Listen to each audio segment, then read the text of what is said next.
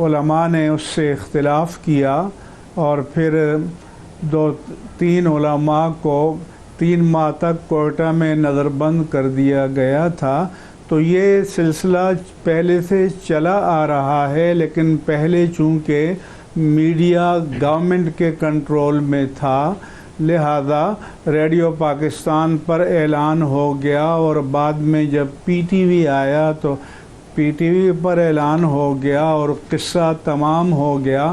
باقی مقامی سطح پر کسی اخبار میں چھپ گیا، لیکن جب 2000 کے بعد یہ الیکٹرانک میڈیا پرائیویٹ سیکٹر میں آیا تو آپ کو پتہ ہے کہ آپ حضرات نے اپنے رونقیں بلند و بالا رکھنے کے لیے کنٹروورسی کو اچھالنا ہوتا ہے اور ڈیبیٹ کرانے ہوتے ہیں، تو اس وجہ سے اس کو زیادہ پبلسٹی ملی، ورنہ یہ کوئی نئی بات نہیں ہے، یہ ہمیشہ سے رہا ہے اور ایسا کوئی مسئلہ نہیں ہے، کیونکہ مرکزی رو اطلاع کمیٹی پاکستان میں تمام مکاتب فکر کے جید اور مسلمہ علماء میرے ساتھ ہوتے تھے. سپارکو کا نمائندہ، محکمہ موسمیات کے نمائندے اور پرائیویٹ ماہرین، اور اتفاق رائے سے فیصلہ ہوتا تھا، اور الحمدللہ پاکستان میں اسے قبولیت ملتی تھی. بالکل صحیح. اچھا، میں ایک اور چیز کی طرف آؤں گا. آج کل ہم یہ دیکھتے ہیں کہ ایک ایسا معاملہ ہے کہ نوجوان جو ہیں وہ علماء سے دور ہوتے جا رہے ہیں. اس کی ایک وجہ تو یہ ہے کہ علماء جو ہیں وہ نوجوان سے کنیکٹ نہیں کر پاتا ہے، انہیں بہت ساری آج کی چیزوں کا پتہ نہیں ہوتا، اور پھر دوسری چیز یہ بھی آتی ہے کہ علماء آپس میں بھی جو ہے وہ اختلافات کرتے رہتے ہیں. تو کیسے اس چیز کو بہتر کیا جا سکتا ہے؟ علماء کو کیا کرنے کی ضرورت ہے اور نوجوانوں کو کیا کرنے کی ضرورت ہے؟ دیکھیں، دلیل اور استدلال کی بنیاد پر اختلاف کی روایت قرن اول سے چلی آ رہی ہے، لیکن اختلاف کو دلیل و استدلال کی میزان پر پرکھنا چاہیے، اسے نزاع اور فساد کا ذریعہ نہیں بنانا چاہیے. تو میرا تعلق اس علمی طبقے سے ہے کہ جو دلیل و استدلال کی بنیاد پر اپنی بات کہتے ہیں، اپنی بات کرتے ہیں، دوسرے کی بات سنتے ہیں، اور یہ کوئی نئی بات نہیں ہے. آپ علم کے کسی شعبے میں چلے جائیں، وہاں آپ کو علمی اختلافات مل جائیں گے، لیکن یہ اختلافات اصول میں نہیں ہوتے، ضروریات دین میں نہیں ہوتے، مسلمات میں نہیں ہوتے، فروعی مسائل پر ہوتے ہیں، اور اس سے تحقیق کا دائرہ وسیع ہوتا ہے. جہاں تک آپ کے دوسرے سوال کا تعلق ہے کہ نوجوان، تو الحمدللہ علی احسانہ، ایسا نہیں ہے کہ نوجوانوں کا تعلق علماء سے ٹوٹ گیا ہے.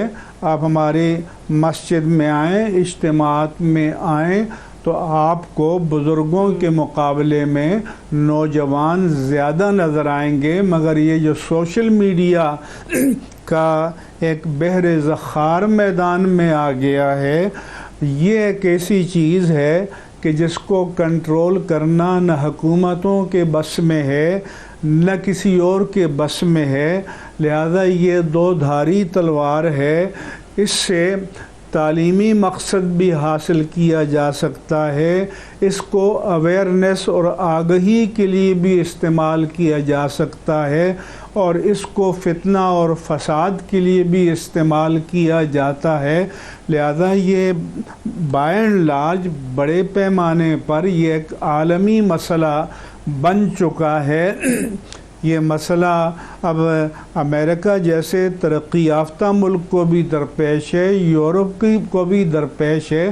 ہمارے ملک میں یہ مسئلہ اس لیے ہے کہ ہم ٹیکنالوجیکلی اتنی بلندی پر نہیں ہیں کہ منفی چیزوں کو کی فلٹریشن کے لیے، تقطیر کے لیے، تطہیر کے لیے کوئی نظام وضع ہو اور ایسی چیزیں جو دین کے لیے یا معاشرے کے لیے یا ریاست کے لیے نقصان دہ ہیں ان کا سد باب کیا جا سکے۔ اس کا نتیجہ یہ ہے کہ آج جو آپ لوگ مذہبی فرقواریت کا رونا روتے تھے اس سے زیادہ تو سیاسی فرقواریت بہت دور تک چلی گئی ہے، اور ہمارے ہاں جو ایک اخلاق کا، آداب کا، اختلاف کا جو معیار تھا وہ سارا کا سارا برباد ہو گیا، اور ایک دوسرے کی تذلیل کو، تحقیر کو، توہین کو اپنا شعار بنا لیا گیا ہے، اور سیاسی پارٹیوں نے ایک بڑا نیٹ ورک سرمایہ کے بل پر قائم کیا ہے۔